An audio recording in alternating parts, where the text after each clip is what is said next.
amma daga baya za ku ga ta zo tana buɗewa tana ƙara jiki. Na ɗaya za ku rasa me ke buɗa ta. Wasu su rinka cewa ko magani take sha ko wani abu, alhanin ba ɗaya ƙanwan biyu. To amma ya kamata ku bincike ta, saboda me yasa? In namiji na kwanciya da mace, in kana da hankali ko kina da hankali da wuri za ki gano, musamman iyayenmu mata. Wasu iyayenmu mata su ga 'ya'ya sun dawo gida, sun fita sun dawo gida da kuɗi da yawa, ba su tambaye 'ya'yanmu ba, sai dai kawai su hau hidimar su kashe kuɗin nan, sai daga baya in an gano me 'ya take yi ya kasance kuma abin zub da hawaye. Domin yanzu zamani ce ta zo da haka, tunda yanzu wata ma sai ki tana tafi tana ita burin tana tafi ta ga ta fito daga gidan karuwai tana yawo, daga an ce kina ina, da full confidence ɗinta za ta yi kwatancen inda take zama, kuma alhanin inda take zama za ta zo ta zauna da rana ne da sunan ila tana wani aiki, tana cewa a gidansu tana aiki. To gidansu ba su da wani aiki take yi ba, ta fita ta zama ta buga abinta, ta gama harkar da za ta yi, ta koma gida. Wasu iyaye sun ce a wancan naga kina kyau, wancan naga kina kiba, o sai an kawo miki jika zaki san tana kyau ko tana kiba ko? Saboda sperm ɗin da namiji zai zuba wa mace shi yake buɗa mata jiki, yake ƙara mata kowane ɓangare na jikinta, tamkar yadda ɗa zai zauna a cikin cikin mahaifiyarsa haka zai kasance. Amma wasu ba sa ganewa, wata ma duk wawanci tana yi, sai ta shigo cikinku ta zauna ita ba ta yi, ta gama jin sirrinku ta fita waje ta yaɗa ku.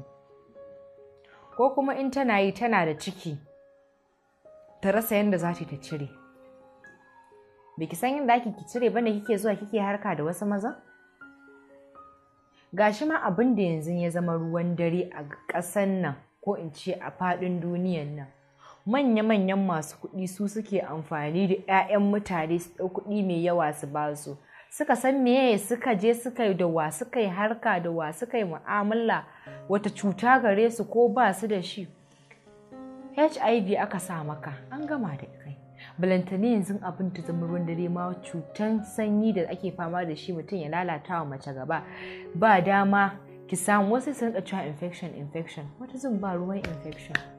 Harkar da kike yi shi ke zuwa, wannan sperm ɗin da namiji zai zuba miki shi zai zo ya kasance miki matsala a cikin jikinki, saboda da in yayi yawa shi ke kawo miki gabanki, ya zo a lalata miki gabanki ta dinga wari. Duk macen ta kasance gabanta na wari, to me ta take kenan? Ta tashi aiki kenan, ba ta da wani qualities. Saboda me yasa? Shi wanda ya mata wannan abin sai ce kyale ta, tunda na riga na gama samun abin da zan samu, yanzu me za a gaya min? Ba abin da za a faɗa min. Ko daga kin zo wucewa, wancan hanyar kun san so nawa nake cin ta ko wani abu?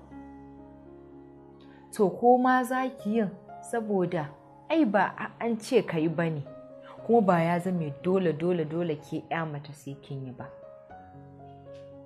Amma wasu sai su zanne cewa ni ina aikin ne ke, yau na taho daga Abuja, gobe na taho daga Zaria, gobe zan tafi Kano, ko ki ce jibi sai Katsina. Me kike zuwa yi?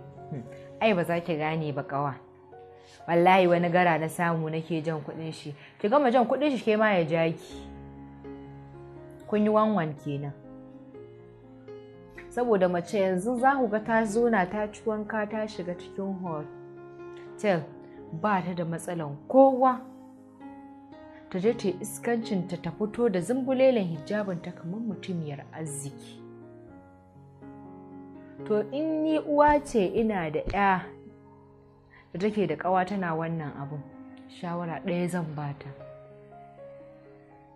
ta janyo yarinyar a jiki ta dinga bata shawara. In ta zo kuma ita yarinyar da alamun ita ta ja min 'ya, in na ga alamun haka sai in hana ta, ba dole ba ne. Tunda yanzu ma ga namiji, mace ta kawo namiji cikin gidan da aka haife ta, cikin gidan iyayenta, su iyaye na ta gida sun hange da baki ana hira, amma ban san kwartanta bane shine ta kawo cikin gida, ya zo ya kwanta, ya gama bata masu ya tafi, kwana 2 kwana 3 a ga ya da tumbi, a ce ina kyau kwaso shi. Kai da ce waye? kenan ta buɗe baki ta ce masu wanda yake